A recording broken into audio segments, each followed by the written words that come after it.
আসসালামু আলাইকুম। কি অবস্থা সবার, কেমন আছেন সবাই? তো আজকে প্রায় অনেক দিন পর, কয়েক মাস মেবি অনেক দিন পর আজকে আবার আমার লফটের কি অবস্থা এটা আপনাদের সাথে শেয়ার করতেছি। তো আসলে বিভিন্ন প্রবলেমের কারণে ভিডিও করা হয় না এখন আর আগের মতো। এই আর কি, আপনাদের সবার কবুতরের কি অবস্থা সবাই জানায়েন। আর আমার কবুতরের হচ্ছে এই অবস্থা, এরা ডিমে আছে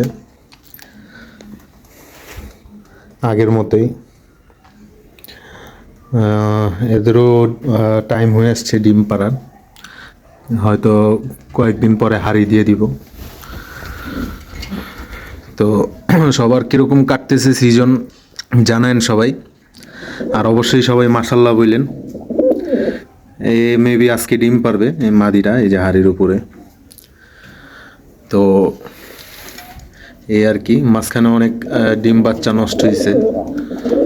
আর আমার বেশিরভাগ কবুতরই সেল দিয়ে দিছি, অনেকেই জানেন।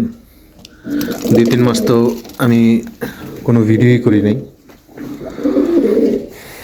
তো এদিকে দাপটি খালি, এই পেয়ার এখানে আলাদা করা, আর এদিকে মাদিগুলা, মাদি বাচ্চা পেয়ার। কবুতর অনেক কমায় ফেলছি। তো অবশ্যই সবাই মাশাল্লাহ বললেন আমার জন্য, আমার কবুতরগুলোর জন্য সবাই দোয়া করেন। নিজের কবুতরের যত্ন নিন। আসসালামু আলাইকুম।